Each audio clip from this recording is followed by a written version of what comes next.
அனைவருக்கும் வணக்கம். என் பேத்தி ராஜபிரபா. தஞ்சை தமிழ் மன்றம் நடத்திய மாத கவியரங்கம், திங்கள் கவியரங்கம் இந்த மாதம் படகு கவியரங்கமாக அரங்கேறியது. தமிழ் ஆர்வலர்கள் மற்றும் கவிஞர்கள் மற்றும் திரைத்துறையினை சார்ந்தவர்கள் என்று 40க்கும் மேற்பட்டவர்கள் பயணித்து இந்த நிகழ்வுக்கு நாங்க வந்தோம். இது ஒரு வித்தியாசமான அனுபவமாக எங்களுக்கு இருந்தது. எப்பயுமே கவியரங்கம் நடந்துச்சுன்னா நேரம் நாங்க அங்க போவோம், நிகழ்வை முடிச்சுட்டு அப்படியே வந்துருவோம். முடிச்சுட்டு அப்படியே வந்துருவோம். இன்னைக்கு ஒரு வித்தியாசமான ஒரு சுற்றுலா பயணமாக எங்களுக்கு அமைந்தது. பொதுவா எங்கு அன்பும் அமைதியும் இருக்குதோ அங்குதான் இறைவன் குடியிருப்பான்னு சொல்லுவாங்க. கேரளாவை இது கடவுள் வாழ்கின்ற தேசம் அப்படின்னு சொல்லுவாங்க. ஏன் அப்படி சொல்றாங்கிறது நமக்கு ஒரு கேள்விக்குறியாதான் இருந்தது. அப்படி பார்க்கும்போது இன்னைக்கு இந்த இடத்த பார்க்கும்போது உண்மையிலேயே இந்த இடம் ஒரு அமைதியாகவும் ஒரு அன்பு நிறைந்ததாகவும் இருக்கிறதுனால தான் கேரளாவை கடவுளின் தேசம் சொல்றாங்க அப்படிங்கிறத என்னால் புரிஞ்சுக்க முடிந்தது. இங்க நிறைய படகு வீடுகள், வீட்டிலே இருந்து எல்லாருக்கும் வேலை செஞ்சு ஒரு போர் அடிச்சு போயிடும். நம்ம சுற்றுலாக்கள் போகும்போது வெளியே தங்கும் விடுதிகள் எல்லாமே தங்குவோம்.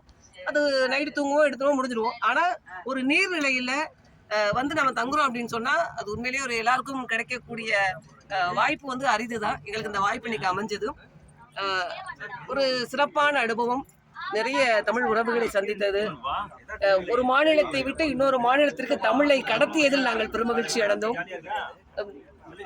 இன்னும் நிறைய சொல்லணும் அப்படின்னா, ஒரு இந்த படகுல பயணிக்கும் போது நிறைய பக்கத்துல வீடுகள்லாம் பார்த்தோம். கிராமங்கள்ல அந்த கிராமங்கள்ல இருக்கிற வீடுகள்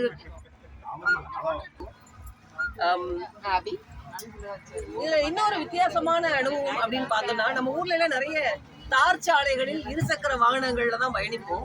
ஆனா இது நீர்நிலை சார்ந்த இடமாக இருக்கிறதுனால கடலுடைய பேக் வாட்டர் காயல் அப்படின்னு சொல்றாங்க. இந்த இடத்துல இந்த வீடுகள்ல இருக்கிறவங்களே அந்த ஒரு சின்ன ஒரு படகு மாதிரி வச்சிருக்காங்க. அந்த படகுல பயணிச்சுதான் பல்வேறு இடங்களுக்கு பயணம் செய்து அங்கிருந்து தங்களுடைய பயணத்தை தொடங்குறாங்க. எங்கேயாவது முக்கியமான இடங்களுக்கு போனா கேரள அரசும் போட் ஜெட்டிங்கிற பெயர்ல நம்ம ஊர் பேருந்து நிலையங்களை போல இங்க போட் ஜெட்டி அப்படின்னு சொல்லிட்டு ஒன்று வச்சிருக்காங்க. அதன் மூலம் தான் பயணிச்சு வர்றாங்க. நம் தார் சாலைகள்ல நிறைய பயணிச்சு எல்லாம் போற அனுபவத்தை விட இந்த நீர்நிலைகளில் பயணித்து வருதுங்கிறது உண்மையிலே வித்தியாசமான அனுபவமாக இருந்தது. இந்த சுற்றுலா எங்களுக்கு ஒரு மகிழ்ச்சிகரமாக இருந்தது. அதை விட நான் என்னுடைய அழைப்பை ஏற்று என்னுடைய சித்தி அவங்க 2 பேரும் கூட வந்திருந்தாங்க. எனக்கு என்னமோ ரொம்ப ஒரு மகிழ்ச்சியா இருந்தது.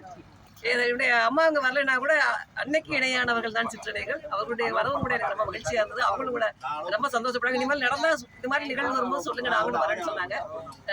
அவ்வாறு நான் மறுபடியும் வருகிறேன்னு சொன்னதே இந்த நிகழ்வுக்கு கிடைத்த வெற்றியாக, இந்த தமிழ் மன்றம் நடத்திய நிகழ்வுக்கு கிடைத்த வெற்றியாக நான் பார்க்கிறேன். வாய்ப்பு இருக்கிறவங்க கண்டிப்பா இந்த இடத்தை வாழ்நாளில் ஒரு முறையாவது இதுல பயணிச்சு இதனுடைய அன்பையும் மகிழ்ச்சியும் எல்லாத்தையும் அனுபவிக்கணும் கேட்டுக்கொள்கிறோம். அனைவருக்கும் நன்றி.